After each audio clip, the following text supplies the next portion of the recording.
edition of the Daily Record High School Football Insider, brought to you by Buffalo Wild Wings. I'm sports editor Aaron Dorson along with Mike Plant. Mike, thanks for joining us. Thanks for having me, Aaron. As always, we'd like to thank Buffalo Wild Wings for their sponsorship. As you noticed, we didn't quite coordinate our stripes.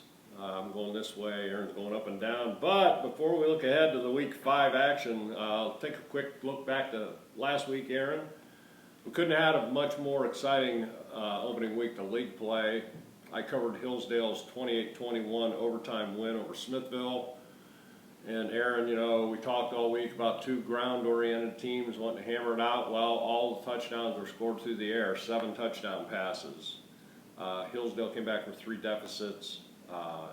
Quarterback Trey Williams, cool hand Luke, sophomore, threw a touchdown pass to Andrew Wolf with 2:23 to play to force overtime, and then threw a touchdown pass in overtime to win it to Eric Pickering, and linebacker Dan Garn picked it off. Hillsdale's defense, Aaron, held the combination of Cody Tipple and Michael Leneker, Smithville's great rushing attack, to just 37 total yards. And it's fun with social media, Twitter. You can almost see these scores instantaneously. I was at Worcester beating Ashland, but following those scores, and while that Smithville-Hillsdale thriller was going on, they had an unbelievable game going on in which Norwayne rallied past Waynedale 47-41. I think the WCAL has been even better than people thought it would be, and we thought it would be pretty good. That was a game that Randy Worrell covered for us, and Worcester's win puts them in the driver's seat in the OCC early on. The great start for the area teams is evident in the state AP poll and the computer ratings, which came out for the first time this week. Aaron, if the season ended today, 7 of the 8 Wayne County athletic teams would be in the playoffs. I know that's not going to happen. The only team that wouldn't make it is Dalton. In Division 5, Region 16, we've got Chippewa, Waynedale, Northwestern, and Norwayne in the top 8. And in Division 6, Region 19, Smithville, Hillsdale. Hillsdale's actually 3rd, Smithville 6th, and Rittman Indians are 7th. Yeah, obviously, league play will knock some of these teams out. It remains to be told how many, but I think there's a real good chance of tying our area record or the Wayne County League record. They had 4 teams make the playoffs back in 2005. Wow. Who knows, maybe they could even get 5. And Worcester, its strong start, has the Generals tied for 7th in their Division 3 region. Well, that's a quick look at where we're at heading into Week 5. After this message from Buffalo Wild Wings, we'll be back to look at the matchups for this Friday.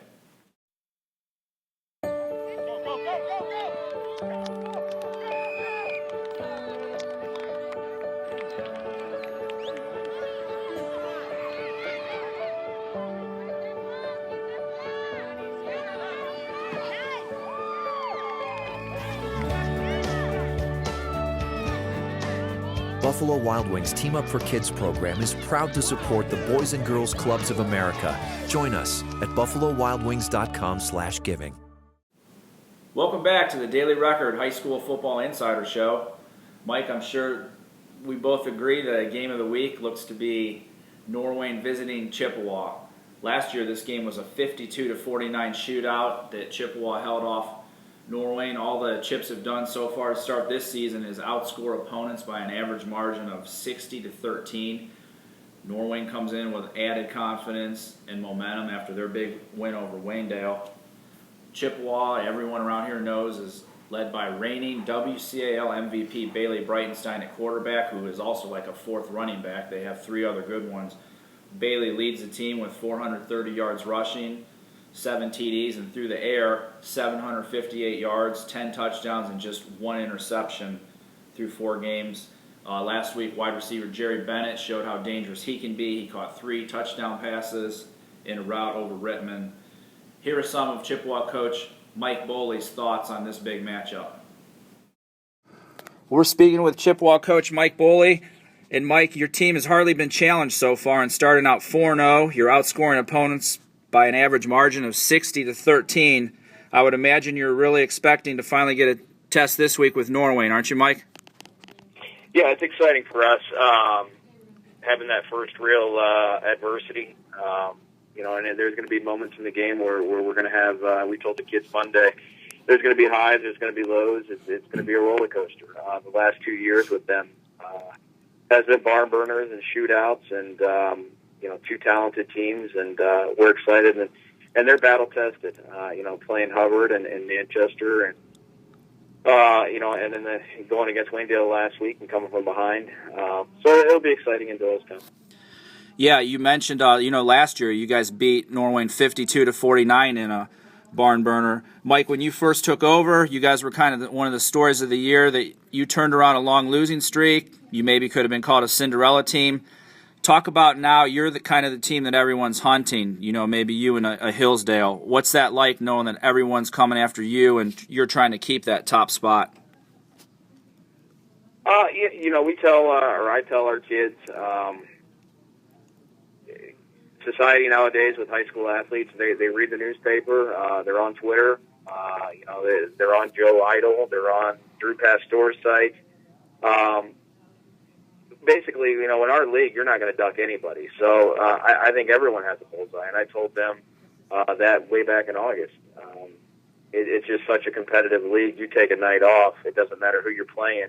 You're going to be sad come Friday night into Saturday morning. That was Chippewa coach Mike Boley, Aaron, their opponent, the Norway Bobcats. What a tale of two halves that was last week. They gave up 38 points to Wayndale in the first half, and at one point in that game trailed 38-13, I believe. And then held the Golden Bears in their potent attack to just 3 second-half points, 0 first downs in the fourth quarter, outscoring the Golden Bears 27-3 in the second half to pull off the 47-41 victory. Of course, when you talk about Norway, first and foremost, you talk about running back Jeremy Miller, who ran for over 270 yards against Wayndale last week. So far through 4 games, Miller has 735 yards and 10 touchdowns as he chases another 2,000-yard season. Another player that's come through for them, Quentin Hall, kind of a multi-purpose kid, returns punts, kickoffs, caught the game-winning touchdown pass last week. He's got 13 catches and 2 interceptions. We had a chance to talk to Norway coach Adam Indorf and hear some of his thoughts on Friday night's game. We're speaking now with Norway coach Adam Indorf. Adam, your team is coming off a 47-41 win over Wayndale, and now you head to Chippewa. It's kind of out of the frying pan and into the fire for the Bobcats. Where do you feel your team is at heading into this huge matchup in the WCAL? I feel that our team has responded all year, and that we're going to respond to this challenge.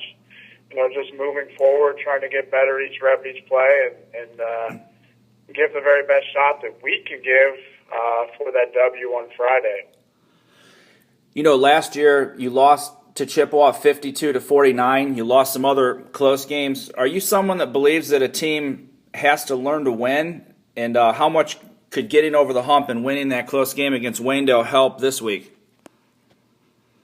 I think it comes down to the group as a whole, and the leadership that we have, and the blue-collar mentality that we have. I think that we're in a great position this year to have all that blue-collar mentality and the farm boy toughness, and continue to move forward, and work, each and every day to do that, to better ourselves. Talk about how good Jeremy Miller is playing coming off of last year. Would you think he's one of the best running backs in the state? I think Jeremy Miller just has a great attitude, goes out there and works hard, and I think he's really concerned about his numbers, and he just wants the W for the team, and he's a great team player. That was Norway's second-year coach, Adam Indorf, and Aaron last year, that kind of a loss to Wayndale kind of sent Norway on the skids in the county, so look for a big ball game out of them Friday night. The rest of the games in the Wayne County Athletic League, Friday, Hillsdale coming off their big win over Smithville will travel to Wayndale as the Golden Bears try to bounce back. Smithville will also try to rebound when they host surprising Northwestern. The Huskies 3-1 and got off to good start last week by beating Dalton. And in the matchup between two teams that were beaten last week in the league, Rittman makes a short trip over to Dalton to take on the Bulldogs. Looking at the Ohio Cardinal Conference, Worcester returns home for senior night. They're already having some of those end of the year festivities. Hey, you have to work in homecoming and whatever else. So they're going to host Mansfield-Madison that features Tyrell Agian, kind of a slash-type player on offense. They can put him wherever. He's received Division I offers from just about everyone but Ohio State. I was really impressed with Worcester's balanced team effort against Ashland, and a lot of the players making plays were underclassmen. Junior quarterback Peyton Bennington threw for a touchdown and ran for one. Junior Colt Morgan had a great touchdown reception, and sophomore Trey Mathis is impressing people everywhere he goes this season. Also in the OCC, Ashland will visit West Holmes. Orville will host Mansfield Senior. Other matchups have Norton going to Cloverleaf, Triway at Tusky Valley. The Titans trying to rebound after the disappointing loss, kind of surprising the way Manchester handled them. Indian Valley going to Tuslaw, and Loudonville will visit Mogador. And our condolences go out to the Loudonville community on the loss of Bryce Skoke, 2015 graduate, a long snapper, and played some center on last year's playoff team. He was playing football for Muskingum and killed in a car accident Tuesday. We'll have an article in that in the Thursday Daily Record. As usual, we want to thank Buffalo Wild Wings for the sponsorship. And you can make sure to pick up a Saturday Daily Record and read our Saturday Sports Extra for all the game action from Friday night. And as usual, thanks for watching and for reading. See you next week.